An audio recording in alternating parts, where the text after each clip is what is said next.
सम्मानित मंच, यहां पर उपस्थित सभी उस बहादुर के प्रति नमन करने वाले और श्रद्धांजलि अर्पित करने वाले सभी हम मां भारती के संतानों को नमन करते हुए क्या शहीद रामफल मंडल जी जैसे व्यक्तित्व हर समाज के लिए वो आईना है जो राष्ट्र के लिए अपने त्याग समर्पण और विषम परिस्थिति में भी तटस्थ रहने के जज्बे को जीवंत रखता है।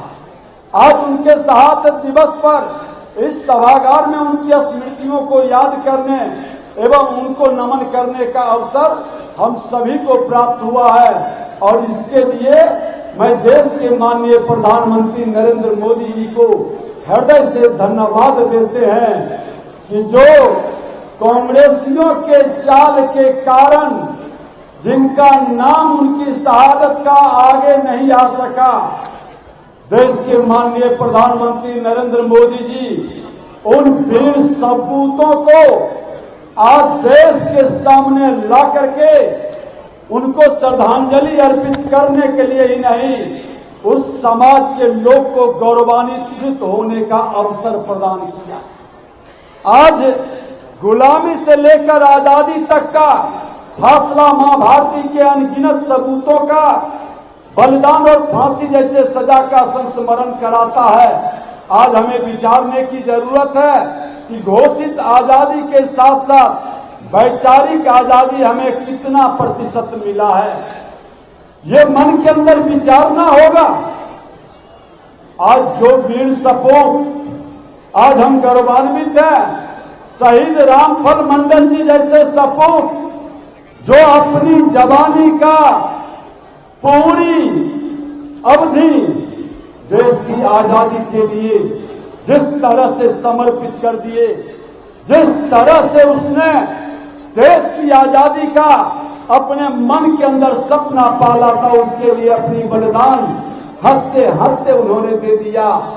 आज उस परिवार का, उस समाज का, उस राज्य का, उस देश का सीना चौड़ा हुआ ऐसे सपूतों को पाकर करके क्या हम लोग इन शहीदों के सपना को साकार करने के लिए आज सजग हैं क्या?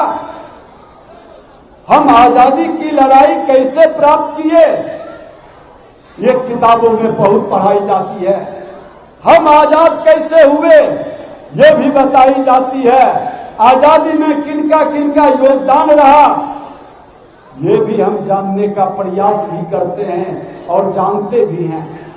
लेकिन कभी किसी ने आजादी के 75 वर्ष के इस अवधि में अमृतकाल वेला हम मना रहे हैं, कभी गंभीरता से इस पर चर्चा क्यों नहीं होती है कि हम गुलाम कैसे हुए। 1000 वर्ष की गुलामी हमारी सांस्कृतिक विरासत को मिटा दिया, हमारे सांस्कृतिक सामाजिक ताना बाना को तोड़ दिया, हमारे समाज के उस माला को बिखर गया जिसको जाति के नाम पर लड़ाने का, समाज को तोड़ने का खेल खेला है। अपने स्वार्थ और राजनीतिक प्राप्ति के लिए, अपने राजनीतिक स्वार्थ की इच्छा पूर्ति के लिए समाज के अंदर नफरत का भाव पैदा किया है। ऐसे लोगों के बारे में जानने की भी जरूरत है कि हमको गुलाम किसने बनाया, कौन कौन सा कारक था जो हम गुलाम हुए और हमारे आज शहीद रामफल मंडल जी जैसे नौजवान सैकड़ों की संख्या में कुर्बानी दिए। और मैं बता दूं कि उस आजादी की लड़ाई में आजादी के बाद 10 लाख लोगों का भी बलिदान हुआ। देश के विभाजन में 10 लाख लोग भी शहीद हो गए, फिर यह गुलामी न आए। इस गुलामी से मुक्ति के लिए पहली बार 21वीं सदी के भारत जो स्वामी विवेकानंद जी ने घोषणा किया था कि 21वीं सदी भारत का होगा, भारत विश्व गुरु बनेगा। आज 21वीं सदी का नेतृत्व देश के माननीय प्रधानमंत्री नरेंद्र मोदी जी कर रहे हैं, जो अति पिछड़ा का बेटा है। और एक अति पिछड़ा का बेटा जो मध्य प्रदेश जैसे पिछड़ा राज्य को आज विकास के क्षेत्र में आगे बढ़ा करके आज भारत सरकार में कृषि मंत्री के रूप में किसानों के हित में एक बड़ी कार्य कर रहे हैं। आज वो हमारे बीच आए हैं।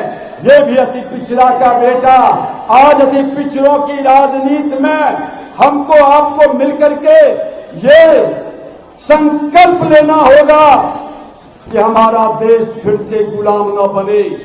देश के अंदर जो तत्व के लोग जातीय संघर्ष कराता है, जाति के नाम पर राजनीति करता है, संविधान बचाने की बात करता है, संवैधानिक संस्था का अपमान करता है, जनता की गाढ़ी कमाई लूट करके आज देश को गुलाम बनाने का एक विकृत मानसिकता लेकर के देश के अंदर अराजकता पैदा करता है। इस मानसिकता से मुक्ति के लिए हम अपने शहीदों के सच्ची श्रद्धांजलि अर्पित करें कि आज राष्ट्र का नेतृत्व करता देश के माननीय प्रधानमंत्री नरेंद्र मोदी जी के नेतृत्व में एक अति पिछड़ा का बेटा आज हमारे बीच आए हुए हैं। कृषि मंत्री माननीय शिवराज सिंह चौहान जी ऐसे सपूतों को आज सबका उत्थान करने का, कल्याण करने का,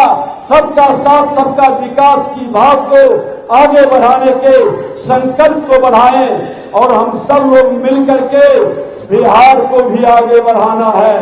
बिहार के अंदर जिन लोगों ने बिहारी शब्द को कलंकित किया है, लोगों को लड़ा करके, समाज को बांट करके विकसित बिहार को आज हम लोग गरीब बिहार बना दिए, बिहारी शब्द को अभिशापित कर दिए।